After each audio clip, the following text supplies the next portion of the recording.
Madam আপনাদের তালাকের paper ready হয়ে গেছে, এবার আপনাদের বয়স বলেন। যখন আমাদের বিয়ে হয়েছে তখন আমার জামাইয়ের বয়স ছিল 25 বছর আর আমার বয়স ছিল 18 বছর। আরে ম্যাডাম, আপনাদের বিয়ের বয়স জানতে চাই নাই তো, বর্তমান বয়স জানতে চাইছি। বর্তমানে বিয়ের বয়স দ্বিগুণ হয়েছে, জামাইয়ের বয়স 50 বছর, আমার বয়স 36 বছর।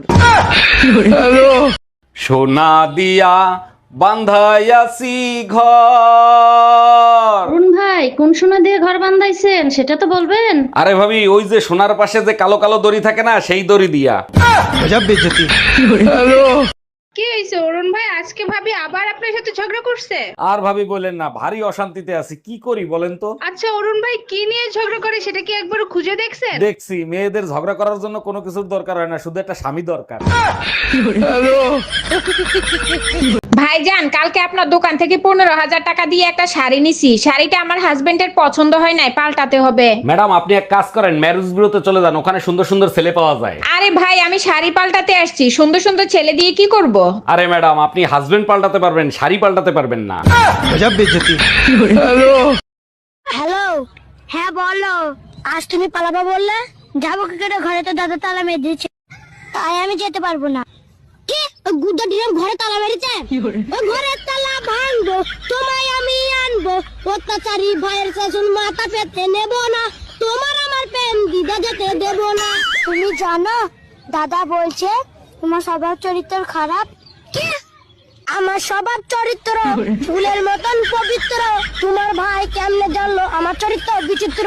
তোমার ভাইয়ের চামড়া তুলে নেব আমরা, অত্যাচারী ভাইয়ের শাসন মাথা পেতে নেব না, তোমার আমার প্রেম দিদা যেতে দেব না। তোমাদের মেয়ে ছেলে বলে কেন জানো? তোমরা 10 মিনিটের কাজ 2 ঘন্টা বসে করো। কইছিলে এতক্ষণ? হাঁটতে হাঁটতে আসছিলাম, তাই দেরি হয়ে গেছে। জানো, আজকে রাস্তায় সোনার একটা হার পেয়েছিলাম। বলো কি, রাস্তায় সোনার হার খুঁজে পাইছো? কই বের করো তো দেখি। কেমনে দেখাবো? হারের ডিজাইন পছন্দ হয় নাই, তাই ফালাই দিয়ে চলে আসছি। নমস্কার ডাক্তার বাবু। নমস্কার নমস্কার।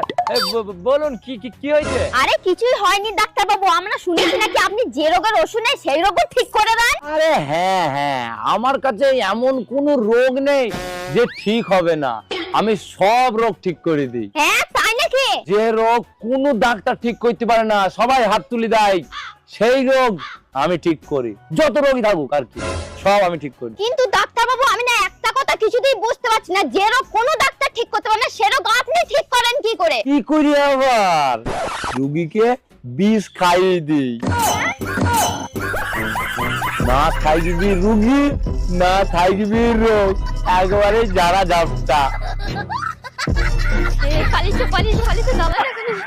শোনো, এই গরম কোনোভাবেই সহ্য করতে পারতেছি না, কোনো বাহানা শুনতে চাই না, তুমি এসি লাগাও। এসি তো আমি সেই কবেই লাগাইতাম, তোমার জন্যই তো এসি লাগাইতে পারতেছি না। আমি তোমারে কবে এসি লাগাইতে বারণ করছি? আমি তো সবসময় এসি লাগাইতে বলি, তুমি তো সবসময় বাহানা করো। তুমি যখন ফ্যানের নিচে বসো, তোমার চুলগুলো এমন ভাবে ওরে মনে হয় জানি মাধুরী বসে আছে। বলো কি, সত্যি মাধুরীর মতো লাগে? তাহলে থাক, আর এসি লাগাইতে হবে না। যাক, অবশেষে ভাবি বৃষ্টিতে ভিজতে আসলো। তারপরে ভাবি বলেন, বৃষ্টিতে ভিজতে কেমন লাগতেছে? অরুণ ভাই, একটা কথা বলি, কিছু মনে করেন না, আপনার চরিত্র মোটেও ভালো না। এইগুলো কি বলেন ভাবি? আমি আজ পর্যন্ত কোনো মেয়েকে শুয়ে পর্যন্ত দেখিনি, তাহলে আমার চরিত্র খারাপ হইলো কি করে? আপনার চোখের নজর এতটাই নোংরা যে কোনো মেয়ে প্রেগনেন্ট হয়ে যাইতে পারে। তোর সংসার নেই, তুই থাক, গেলাম আমি বাপের বাড়ি। যাও, কিন্তু যাওয়ার আগে সুমন ফকিরের 600 টাকা দিয়ে যাইও। কিসের টাকা? আমি তো তার কাছ থেকে কোনো টাকা ধার আনি নাই। তোমার জন্য একটা তাবিজ আনছিলাম, বলছিল তাবিজে কাজ করলে টাকা দিয়েন। কি? তুই আমারে তাবিজ করছিলি? এই তুমি কার সাথে রাত কাটায় আসলা? কোথায় গেছিলা? সত্যি করে বলো। তোর মার সাথে গেছিলাম, সারা রাত বসে রামায়ণ শুনছি। ও আচ্ছা, তার রামায়ণ শুনে তুমি কি শিক্ষা লাভ করলা? আরে রাখো তোমার শিক্ষা, আমি তো এখন পর্যন্ত বুঝতেই পারলাম না সীতা কার বাপ। हम इसका पति है, हमको सिर्फ फांसी का सजा चाहिए।